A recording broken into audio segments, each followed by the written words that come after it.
Hello. It is definitely not me. So there's something different. Something different I found. Can you spot it?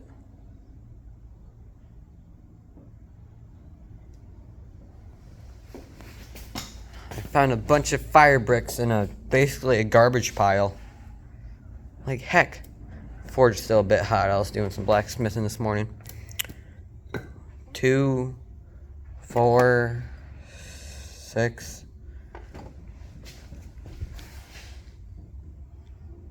8, 10, 12, 14, 15, 16 of them. Fire bricks. Like, these fire bricks aren't half bad. And I cannot find my tripod anywhere, so I don't know how I cannot find it, because it's like, I don't know. Oh, I see it by the hydraulic press.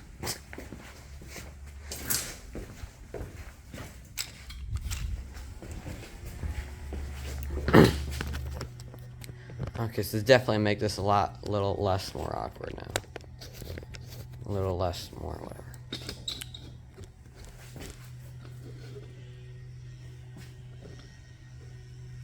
Okay. So, I found all these fire bricks. And fire bricks aren't really cheap. Because there's this thing called inflation.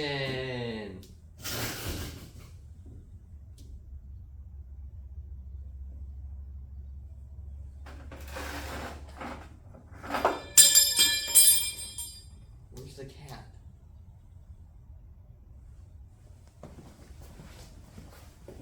You fatty, what are you doing? You fat monkey turd, come here. There's this thing called inflation, right? So they ain't that cheap anymore. So finding them in the garbage was a really big score, wasn't it, Toots? Go on.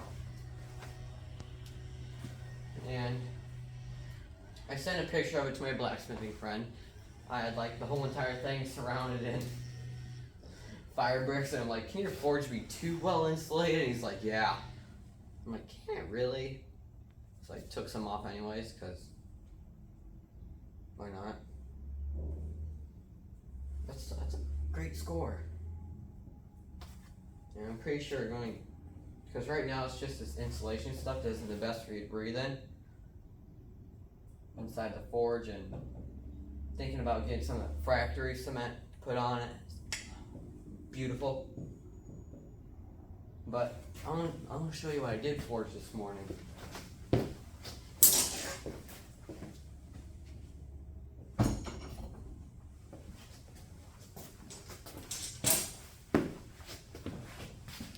This was my center punch I was using before. Some 1/4-inch spring steel. Like spring steel, like a coil of springs. This one's still got a bit of beeswax on it. Now here's what I made myself. This pretty little guy. Center punch. Out of spring steel, but leaf springs.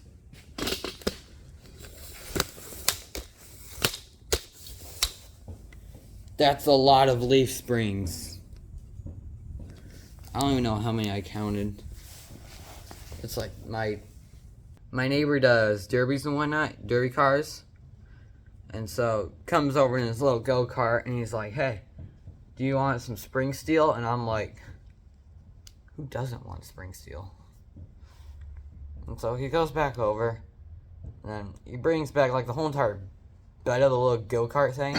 Is like, Toots. Absolute wanker. Quit it. The whole entire bed of his little golf cart is just full of spring steel. And I'm like, where am I going to put this? What am I going to do with this? Like, once we get the press going, because I need a 5-horse motor for the press, for it to actually squeeze stuff. So Right now we're at like a 1 1/4, 2, I think it is. I don't know. But we're getting there. But still, it's a lot of leaf spring. That's what this chisel is made out of. Or not chisel, but center punch is made out of. And oh yeah, it's nice. And comes over with this, like, yeah, you can make a nice machete out of like a Friday the 13th thing. And I'm like, machete? Like, back in my earlier days, like one of my first few videos, I made, I think it was like 20 odd some machetes. I still have most of them. Trying to sell them still. But I'm like, I look over on the wall. I'm like, they're slim on the wall over there. And I'm like, machete? Why do I need another machete? Like, I already got some. And I'm like, if I'm going to take on a bigger project, it's going to be something bigger than slim. And he's like, is that the snow chopper? I'm like, yeah.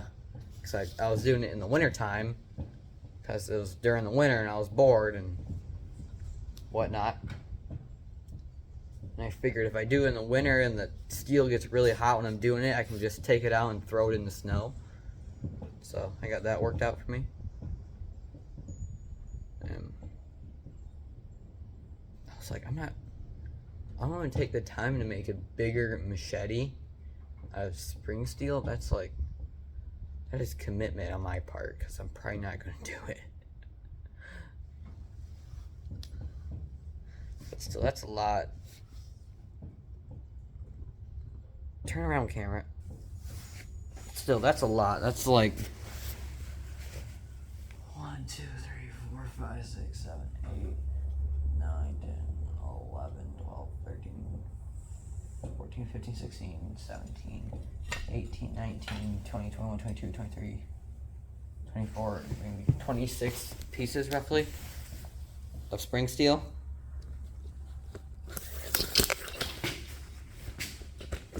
Like, that's one heck of a...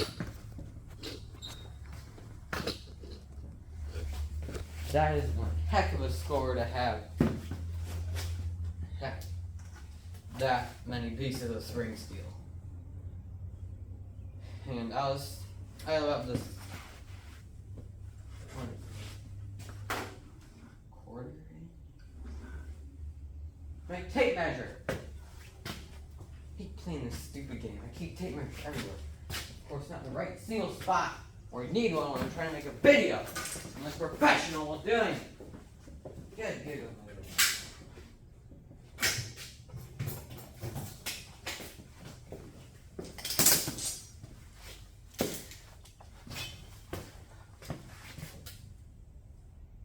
Yeah, 1/4 inch.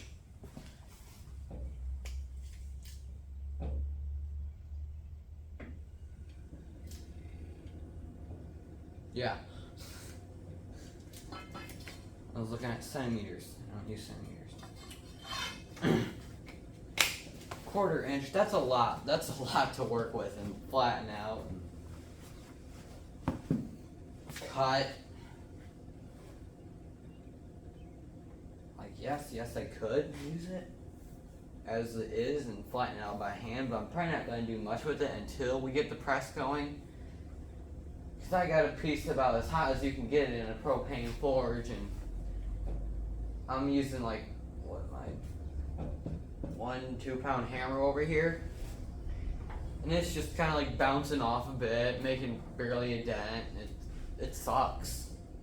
Honestly sucks. I was like, oh, this is going to be fun. Like, I'm going to have so much spring steel until like my early 40s.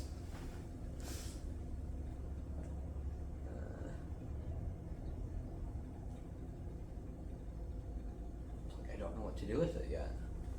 Like, yes, I would love to make a knife out of it, but I'm not going to make it out of this thick of material because that'd be one heck of a bevel to grind and just terrible. Who would want a spine blade that thick anyways? So, yeah. I ended up getting some spring steel and fire bricks this weekend.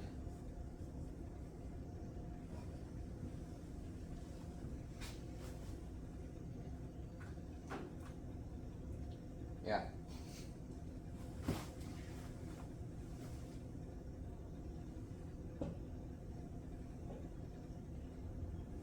Also had a pair of tongs break too.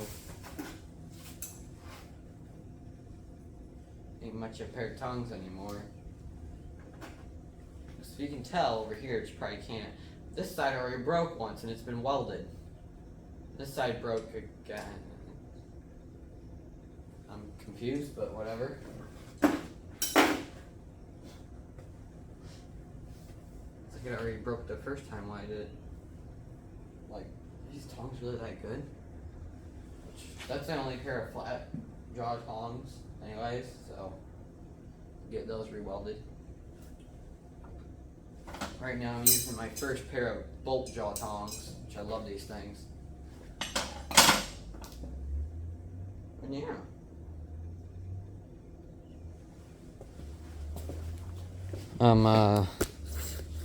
One other thing too. Oh, that was not good. I might as well bring the camera out by this point. So, a little while back I don't know if I did a video on this or not. About the only thing these Harbor Freight anvils are actually good for is to sit on. I don't know if I did, I don't think I did. But a little while ago I was sitting here in the shop. I gave a brand new pair of tongs. And I got my tong rack that's only about like what, 6 inches wide. It's just shoved in the side of my anvil base, and I'm like, this is not big enough. And bird. 3/8 round.